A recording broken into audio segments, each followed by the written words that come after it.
Welcome back. Today I have some serious information that you're not going to like. I'm putting a warning straight out, guys. I'm going to read you some excerpts from a book that a woman has written called Jane Senior, and it actually describes a lot that went on with the CSE work that we've seen from British Pakistani gangs in the UK. Now, the reason I'm missing out certain words there, guys, because if you say these words in a YouTube video, YouTube will not socialize your video in the way it should do, which means fewer people actually get to see it. And what that means is a lot of people in the UK who should know about what has happened with British Pakistani gangs will not find out. So if you think people need to, obviously please share this video. You're going to find that if I do make a mistake and say these words, then this video will get 20,000 likes, maybe 10,000 views, whatever.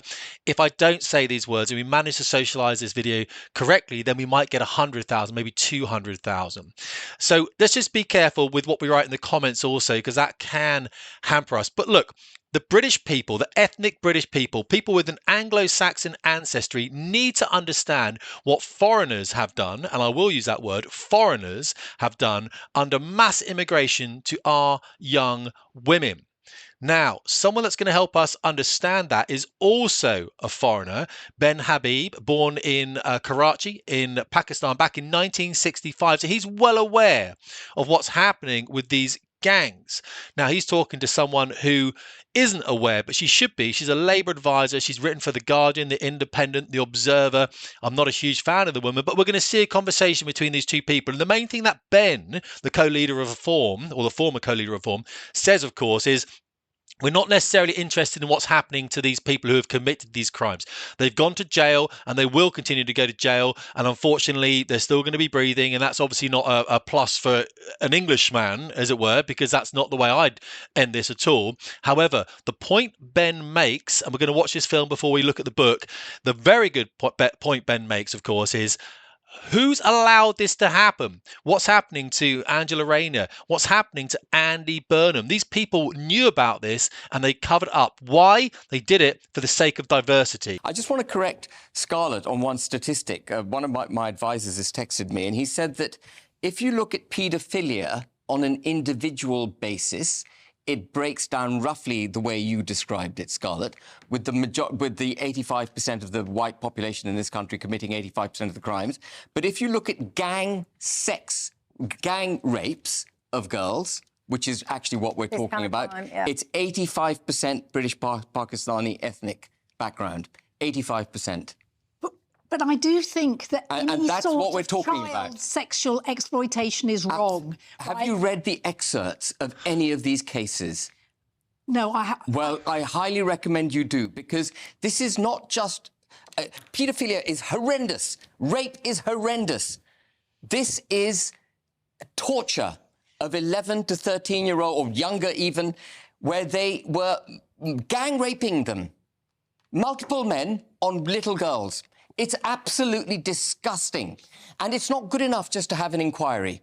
I reject the notion of an inquiry. I want a dedicated unit of the police force going out there without fear or favour and arresting everyone from social services, in councils, in their own police force, who turned a blind eye to this, because they are complicit. Some of these girls were traded in community centres. Did you know that? What we are seeing from our government and from our previous government as well, to a certain extent, the people that aren't talking out now because they were complicit in the allowance of the oversight of these crimes, basically to carry them for them to take place.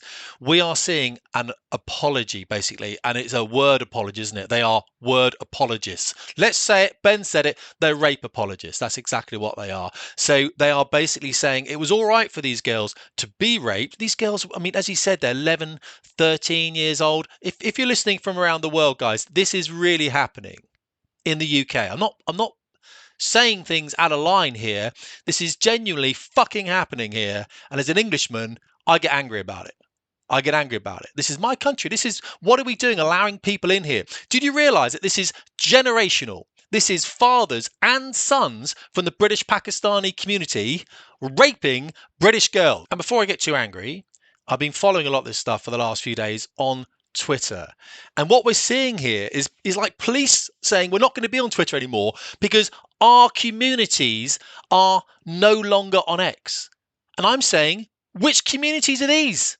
Literally, they don't seem to be British, ethnic British communities. These seem to be communities that you're more aligned with than the ones you should be aligned with. You seem to be aligning your police force with communities who have committed these crimes, not the communities who haven't committed these crimes, because industrial, systematic gang rape of young white girls is not a white crime. So before I get too angry and smash the entire place up, let's listen to this excerpts from Jane Senior's book. Then Jane Senior was obviously a whistleblower. She was, I believe, a social worker at the time dealing with these women. Something we have to say as well is a lot of these women weren't easy to deal with. These young girls obviously came from broken homes. They're in care homes. I spoke in the last video about the young girls in Oxford, Henley-on-Thames, of course, that were picked up and were taken out and then were abused. So we're going to go through this. This is interesting. I haven't read this book, but the excerpts here that Guy puts on are incredible. Now we're going to go through it. We'll spend a few minutes on this and then we'll just leave it,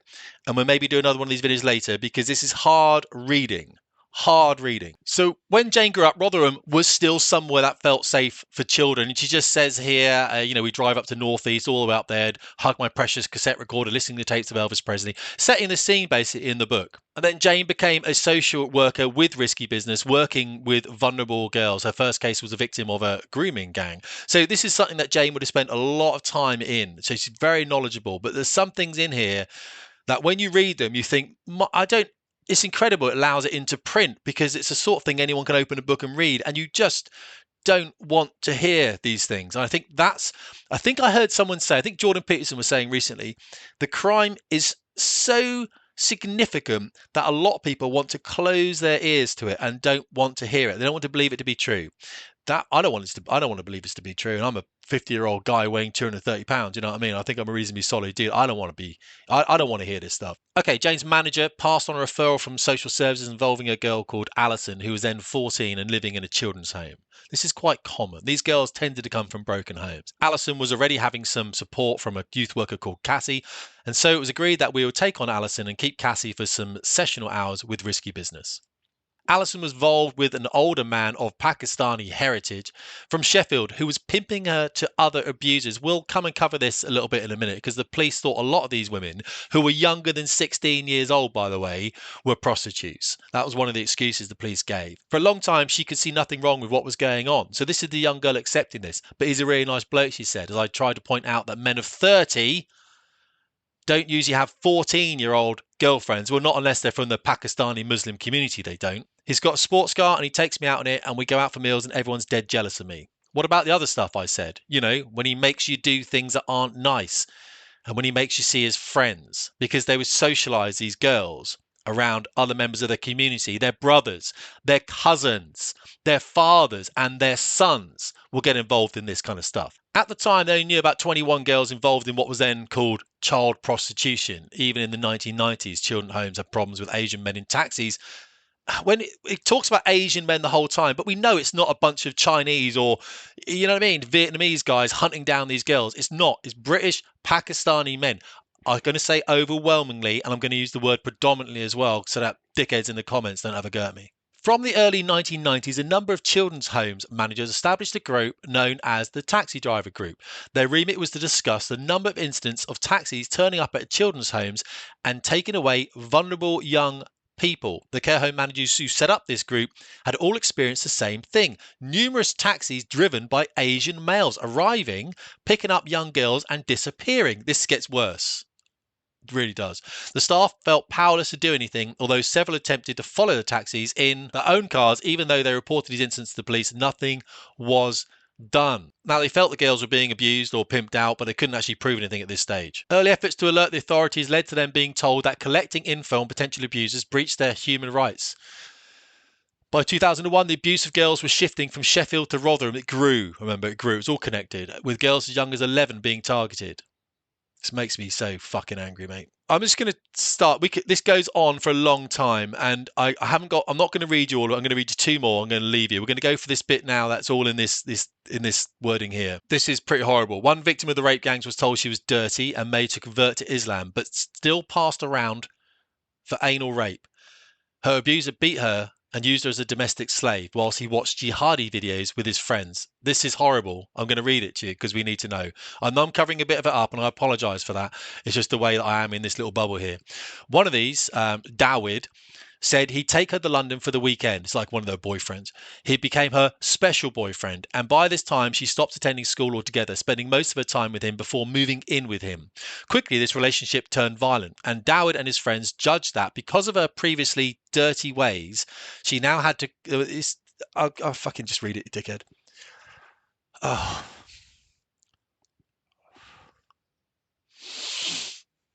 Oh, man. She now had to convert to Islam. She was taken to a mosque where she was stripped and bathed by around a dozen men. She was told that she must cover her hair and face and must not smoke, drink, or listen to music. However, Dawid deemed that it was okay for her to have anal sex with him and his friends. It gets worse. You think, how does it get worse, Tim? Here it says Jane worked with a Muslim family man who was appalled by the abuse, but who said that the father of a friend had told him that white girls were there to practice on before getting married. And this is something that's very important. Of course, it's not all people that are in the Muslim community understand that. I have to say it because I know people, we're very much in danger in this country, aren't we?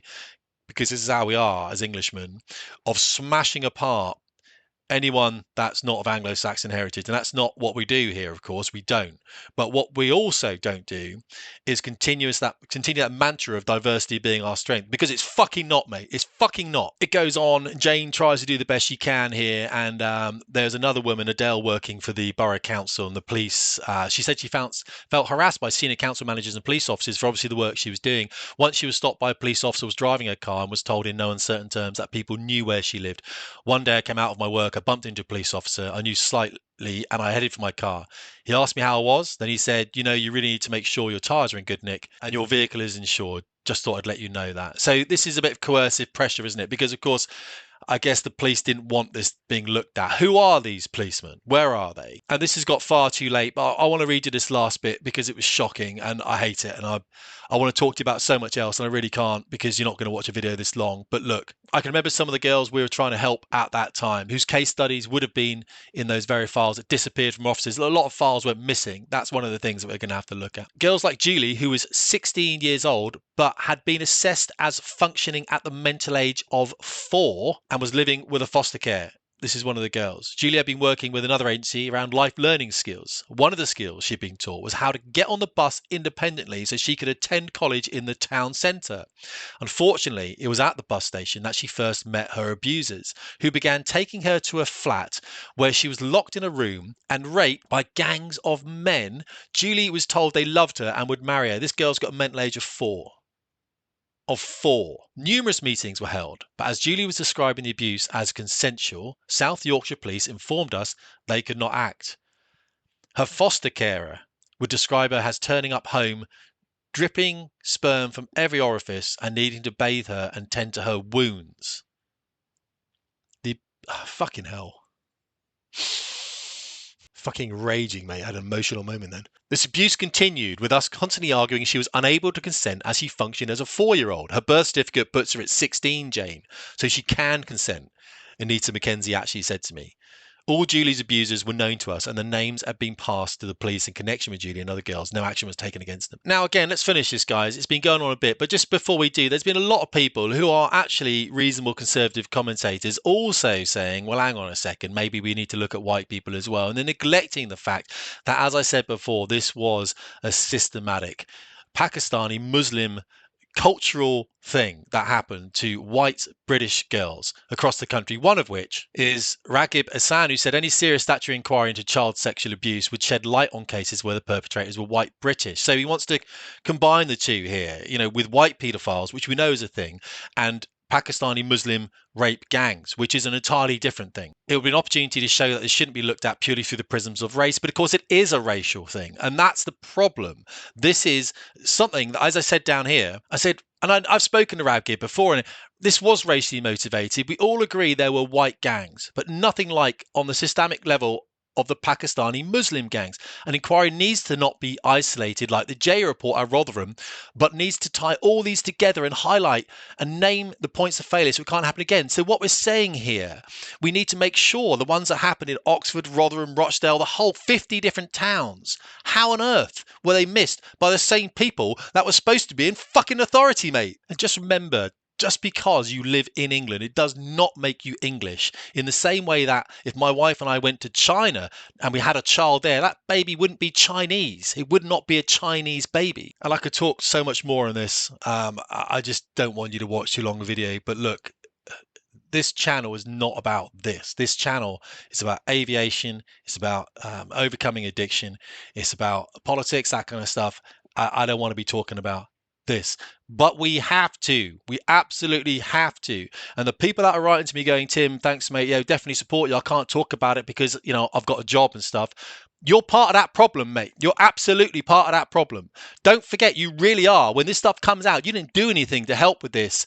Okay, it's guys like us that take this risk to make sure that we're socializing this content so it gets out there, so we can see what's going on, so that we can make sure we hold people like Angela Rayner, Keir Starmer, Andy Byrne and everyone else, all the police officers, we can make sure we hold them to account, because we can't be doing this. This could be your kid that I'm defending. I haven't got kids. I'm defending your children here, and you're not doing it for you.